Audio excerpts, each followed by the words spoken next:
사도신경으로 신앙 고백 드림으로 새벽기도회 시작하겠습니다. 전능하사 전지를 만드신 하나님 아버지를 내가 믿사오며 그 외아들 우리 주 예수 그리스도를 믿사오니 이는 성령으로 잉태하사 동정녀 마리아에게 나시고 본디오 빌라도에게 고난을 받으사 십자가에 못 박혀 죽으시고 장사한 지 사흘 만에 죽은 자 가운데서 다시 살아나시며 하늘에 오르사 전능하신 하나님 우편에 앉아 계시다가 저리로서 산 자와 죽은 자를 심판하러 오시리라. 성령을 믿사오며 거룩한 공회와 성도가 서로 교통하는 것과 죄를 사하여 주시는 것과 몸이 다시 사는 것과 영원히 사는 것을 믿사옵나이다. 아멘. 찬송가 208장, 구찬송가 246장입니다. 내 주의 나라와 주 계신 성전과 피 흘려 사신 교회를 늘 사랑합니다. 내 주의 교회는 천성과 같아서 눈동자같이 아끼사 늘 보호하시네. 이 교회 위하여 눈물과 기도로 내 생명 다하기까지 늘 봉사합니다.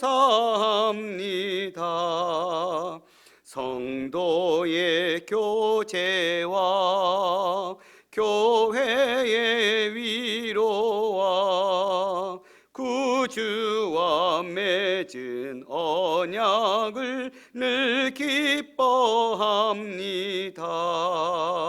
하늘의 영광과 베푸신 은혜가 진리와 함께 영원히 시온에 넘치네.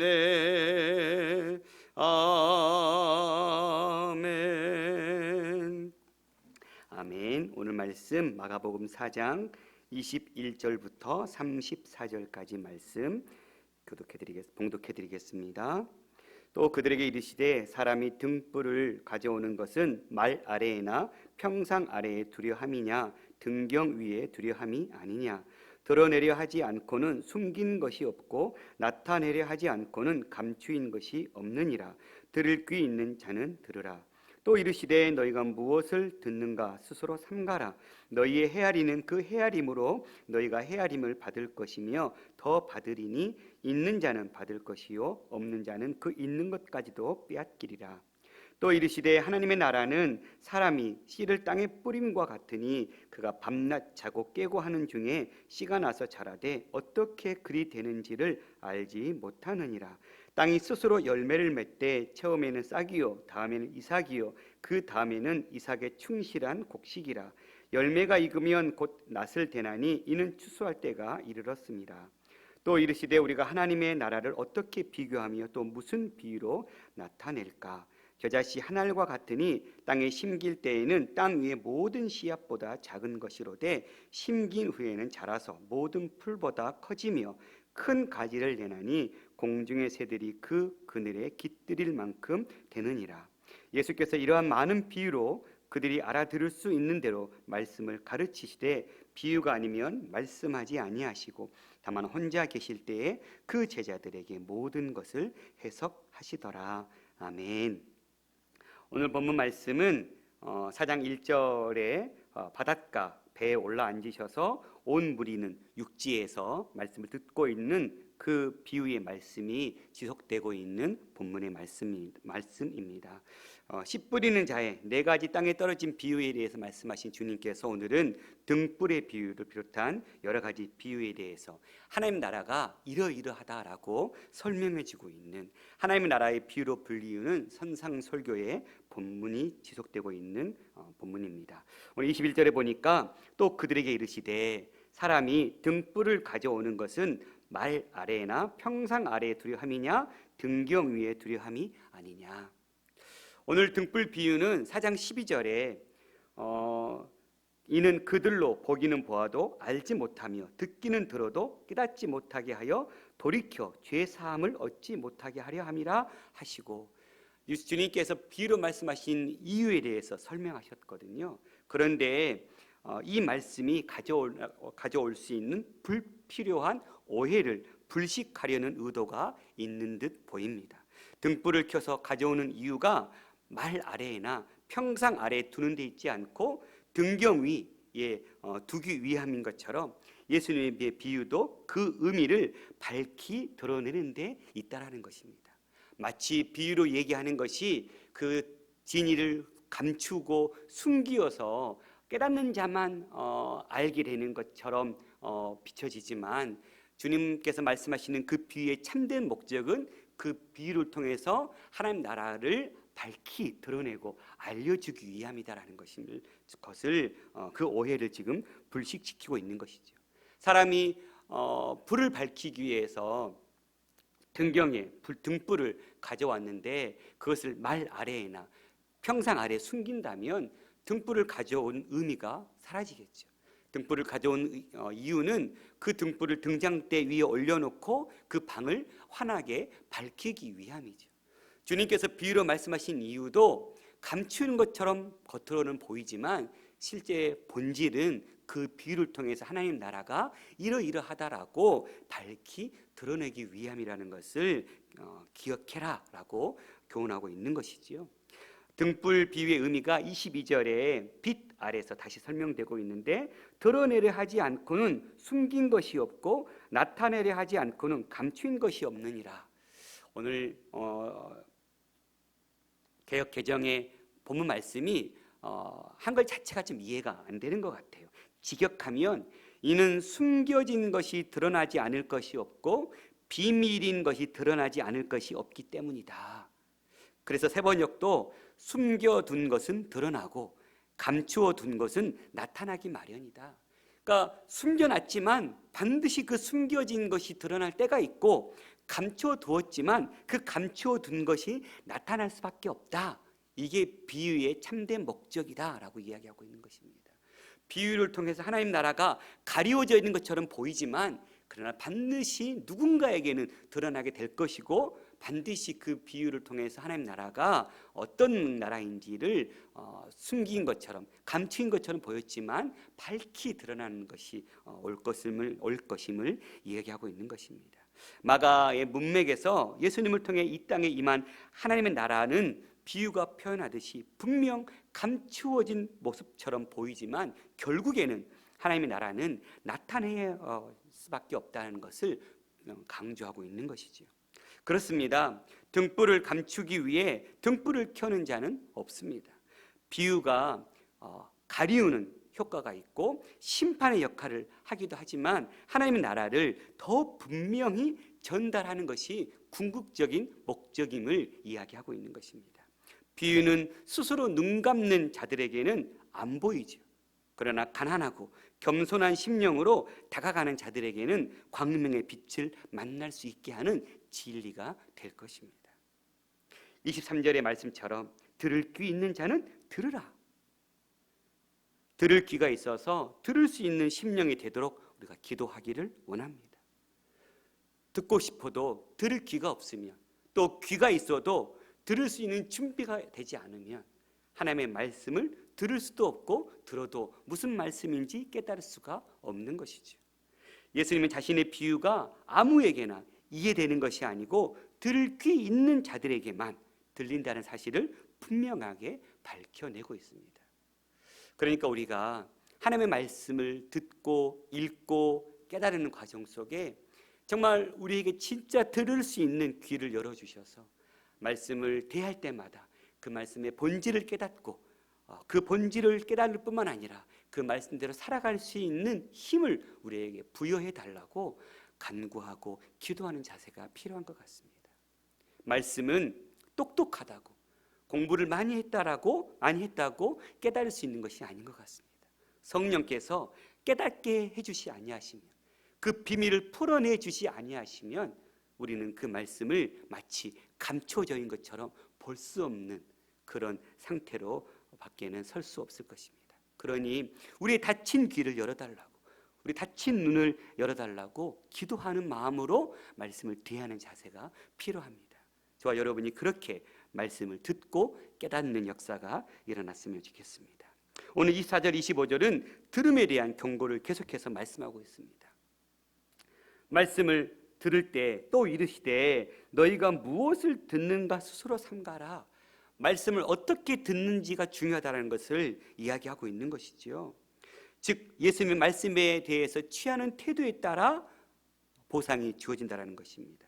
이 동일한 원리가 등장하는 구절이 마태복음 7장 2절 또 누가복음 6장 38절에 비판하는 그 비판으로 너희가 비판을 받을 것이고 너희가 헤아리는 그 헤아림으로 너희가 헤아림을 받을 것이다. 또 누가복음 보면 주라 그리하면 너희에게 줄 것이니 곧 후히되어 누르고 흔들어 넘치도록 하여 너희에게 안기어 주리라. 너희가 헤아리는 그 헤아림으로 너희도 헤아림을 도로 받을 것이다. 이렇게 말씀했던 그 원리처럼 오늘 본문 말씀도 너희가 헤아리는 그 헤아림으로 너희가 헤아림을 받을 것이며 더 받으리니 있는 자는 받을 것이요 없는 자는 그 있는 것까지도 빼앗기리라. 좀 세번역 말씀을 보면 분명하게 드러나고 있는 것 같아요. 24절 예수께서 그들에게 말씀하셨다. 너희는 새겨 들으라. 너희가 되질하여 주는 만큼 너희에게 되질하여 주실 것이요 덤으로 더 주실 것이다. 가진 사람은 더 받을 것이요 가지지 못한 사람은 그 가진 것마저 빼앗길 것이다. 무슨 얘기예요? 11절에 나온 그 구분이 재차 강조되고 있어요. 있는 자에게는 비유의 방식으로 비밀이 계시되어서 하나님의 나라의 진리를 더욱 분명하게 깨닫게 되지만 없는 자에게는 하나님 나라의 진리에 대해서는 아무것도 깨달을 수 없다라는 사실입니다. 그러니까 우리가 말씀을 어떻게 들어야 되는가? 주의 깊게 듣고 듣는 일에 힘쓰고 말씀을 한 자라도 놓치지 않기 위해서 힘쓰고 애쓰면 애쓴 만큼 힘쓴 만큼 들릴 수 있게 된다는 것입니다. 더군다나 더 넘치도록 채워주신다는 것입니다. 말씀을 듣는 태도, 하나님의 말씀으로 하나님의 음성으로 우리가 그 말씀을 받아 듣고 그런 자세로 하나님의 말씀을 듣는 자세로 길을 쫑긋 세우는 자들에게는 더 큰 은혜가 말씀의 그 생수에서 철철 넘치는 그 은혜가 있듯이 말씀을 사모하고 사모하는 심령에는 더 넘치도록 채워지는 은혜들이 더 받을 것이고 말씀을 사모하지 않고 말씀을 들으려고 하지 않은 자들에게는 그 있는 것마저도 빼앗겨 버리는 그런 역사가 있을 것이다. 그러니 말씀을 듣는 태도를 올바르게 가져라. 내가 이야기하는 이 하나님의 비유에 대해서 너희가 귀를 쫑긋 세우고 경각심을 가지고 들어라 라고 주님은 경고하고 있는 것이죠. 그러면서 26절부터는 자라나는 씨의 부지 중에 자라는 그 씨에 대해서 이야기하고 있습니다. 이 비유는 마가복음에만 나오고 있는 비유입니다. 유대인들은 이 하나님 나라가 임할 때 악인에 대한 심판과 의인에 대한 그 신원의 모습으로 나타날 것이라고 기대했을 거예요. 무슨 얘기예요? 예수님 안에서 하나님 나라가 임하게 될 때 어떤 전 우주적인 심판의 모습, 마치 로마로부터 압제당하고 있는 이 땅이 회방되어지는 그런 역사들, 그렇게 그들이 꿈꿨고 생각했던 대로 하나님 나라가 이루어질 거라고 생각했을 거예요. 그러나 그들이 생각하는 그 방식으로 하나님 나라는 임하지 않을 것이라는 거예요. 적어도 유대인들이 기대하는 방식으로는 일어나지 않을 것임을 이야기하고 있습니다. 또 이르시되 하나님의 나라는 사람이 씨를 땅에 뿌림과 같으니, 씨를 뿌렸어요 사람이. 그런데 그 씨 뿌리는 사람이 밤낮 자고 깨고 하는 중에, 그러니까 씨는 뿌렸지만 그래서 열심히 노력했어요. 나름의 그 씨가 잘 자라도록 물도 주고 가꿨겠죠. 그러나 본질적으로는 씨가 나서 자라되 어떻게 그리 되는지를 알지 못하느니라. 농부가 물론 수고해서 씨를 뿌렸고 씨가 잘 자라도록 풀을 메고 거름을 주고 했지만, 그러나 실제 자랄 때는 그 앞에 쭈그리고 앉아서 자라고 있는 걸 보지 않죠. 어느 날 밤새 하룻밤 자고 일어나서 밭에 가보면 새싹이 자라고 있는 모습을 발견하게 되는 것이죠. 그렇게 어떻게 그리 되는지를 알지 못한다. 땅이 스스로 열매를 맺되 처음에는 싹이요, 다음에는 이삭이요, 그 다음에는 이삭의 충실한 곡식이라. 열매가 익으면 곧 낫을 대나니 이는 추수 때가 이르렀습니다. 농부가 씨를 뿌려서 가꾸고 열심히 노력했지만 실제로 자라게 하신 분은 농부의 역할이 아니라는 거예요.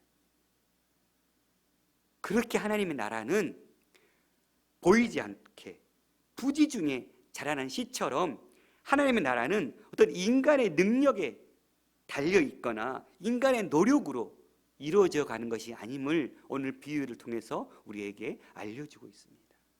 하나님의 나라는 하나님의 주권하에 이루어져 가고 있고 하나님께 당신의 그 계획 가운데 하나님의 나라를 땅끝까지 세워갈 것임을 이야기해 주고 있는 것입니다.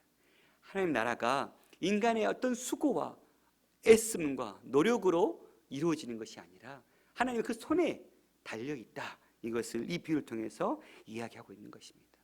무슨 얘기입니까?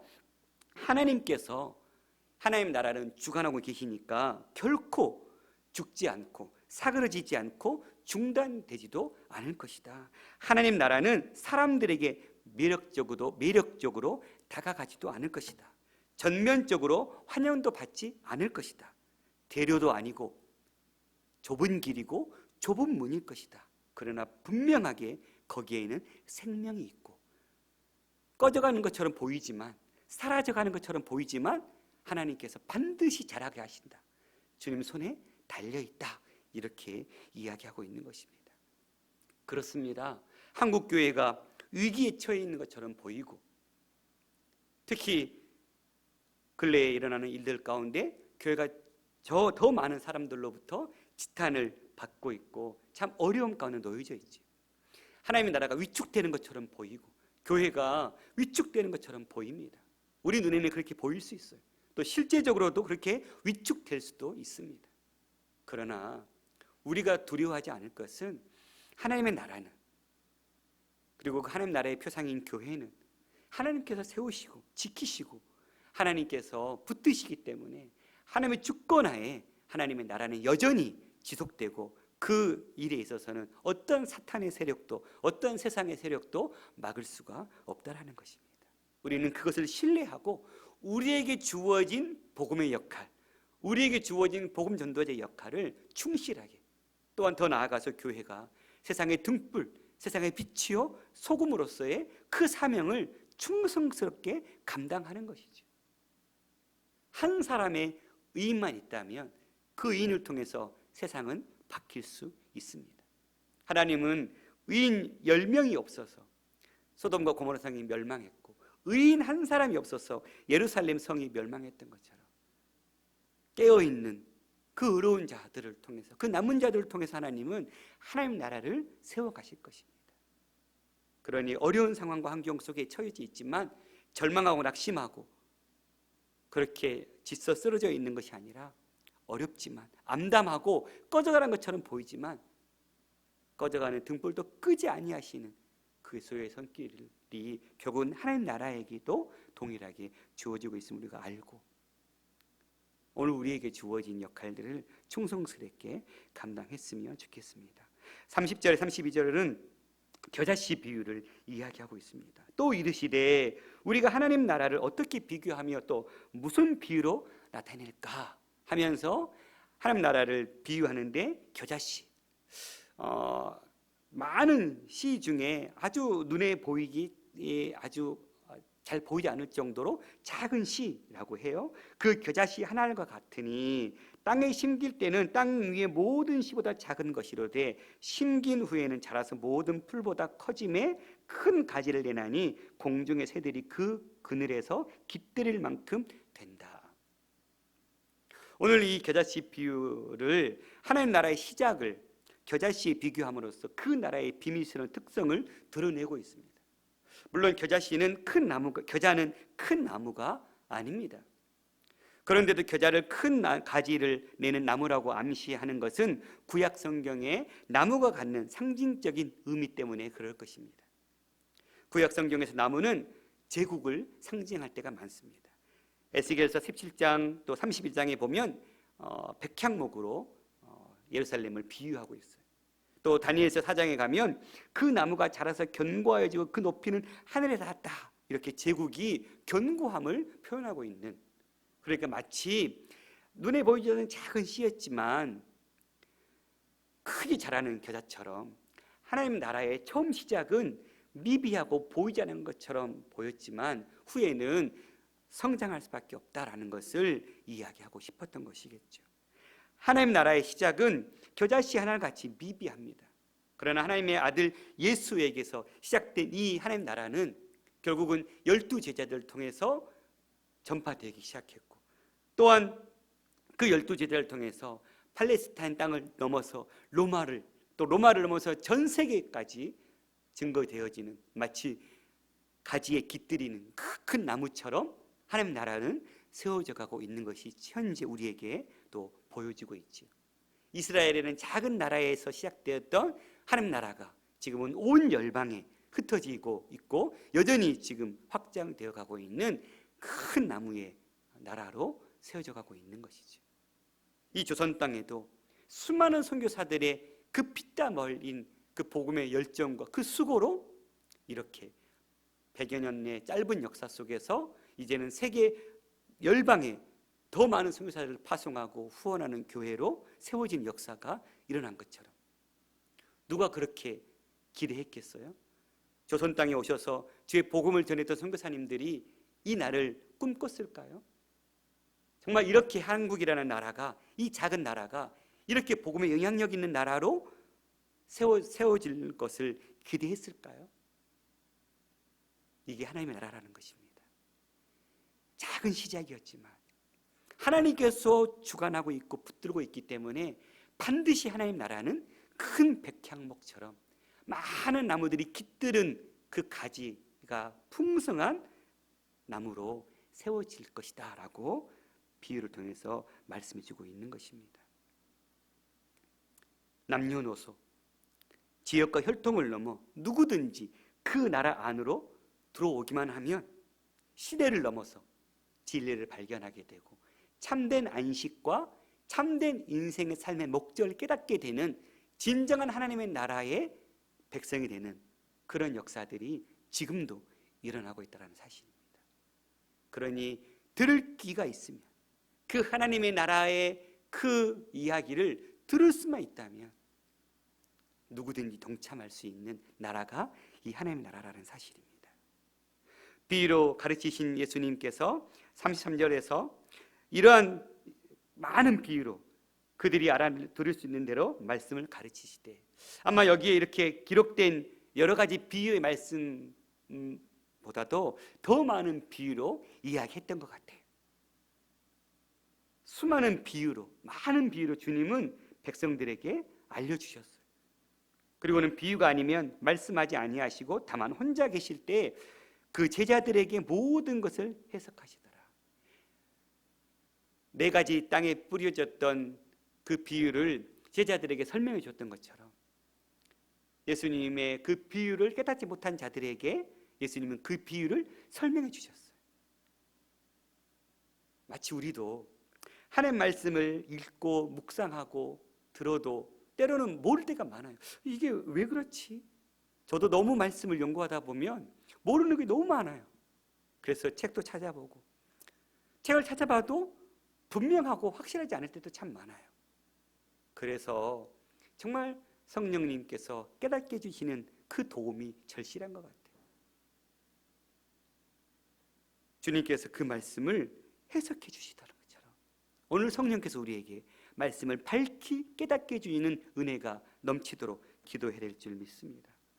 로마의 제국은 무너졌고 황제도 사라졌지만 하나님의 나라는 영원히 지금까지 지속되고 있습니다. 시대마다 그 수가 적은 듯 보일지라도 결국 남고 번성하는 것은 생명인 하나님 나라뿐이었고 진리인 복음뿐임을 우리는 부인할 수 없습니다.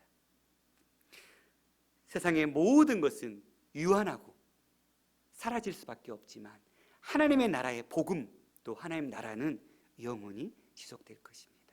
그 나라의 복음 앞에 들을 귀가 있어서 듣고 깨닫는 일에 힘쓰고 더 깨달을 수 있도록 기도하고 구하고 성령의 도우심을 구하면서 주의 말씀 앞에, 그 진리 앞에 서고 우리가 하나님 나라를 확장시켜 나가는 깨어있는 하나님의 사람으로 서서 우리를 통해서 주의 나라가 여전히 어렵고 힘든 상황 속에서 나라에, 이웃의 가정에게 퍼져나가고 있는 그 믿음의 현장 속에 쓰임받는 저와 우리 가정과 우리 우면동교회 공동체가 될 수 있기를 간절히 소망합니다. 기도하겠습니다. 살아계신 아버지 하나님, 감사합니다. 하나님의 나라는 꺼져가는 것처럼 보이고 멸망해가는 것처럼 보이고 참 어려운 공경에 처하는 것처럼 보이지만, 그러나 그 상황 속에서 여전히 주님 손에 붙잡혀 있기에 하나님 나라는 지속적으로 세워져 가고 있고 결국에는 큰 나무로서 하나님 나라의 완성이 이루어지는 그 날이 임하실 줄 믿습니다. 우리가 그 나라를 이 땅에 세우는 일에 힘쓰게 도와주시고 그 나라의 백성으로서의 복된 삶을 누리며 살아가는 지혜로운 하나님의 자녀들 될 수 있도록 은혜 베풀어 주시옵소서. 한국교회가 많은 위기 속에 놓여져 있습니다. 교회가 빛을 잃어버리고 소금의 짠맛을 잃어버림으로 인해서 많은 사람들의 발에 밟히어서 밖에 버려지고 있는 상황 가운데 놓여져 있습니다. 주의 한국교회를 긍휼히 여겨주시고 한국교회 지도자들을 불쌍히 여겨주시고 복음의 본질 앞에 돌이켜 서는 역사가 일어나게 도와주시고 다시금 한국교회를 세임주시고 붙들어 주셔서 마지막 때에 주의 복음을 땅끝까지 증거하는 일에 쓰임받는 귀한 교회로 세워질 수 있도록 은혜 더하여 주시옵소서. 모든 말씀 우리 주 예수 그리스도 이름으로 기도드렸습니다. 아멘. 하늘에 계신 우리 아버지여, 이름이 거룩히 여김을 받으시오며 나라가 임하옵시며 뜻이 하늘에서 이루어진 것 같이 땅에서도 이루어지이다. 오늘날 우리에게 일용할 양식을 주옵시고 우리가 우리에게 죄 지은 자를 사하여 준 것 같이 우리 죄를 사하여 주옵시고 우리를 스매리게 하지 마옵시고 다만 악에서 구하옵소서. 나라와 권세와 영광이 아버지께 영원히 있사옵나이다. 아멘.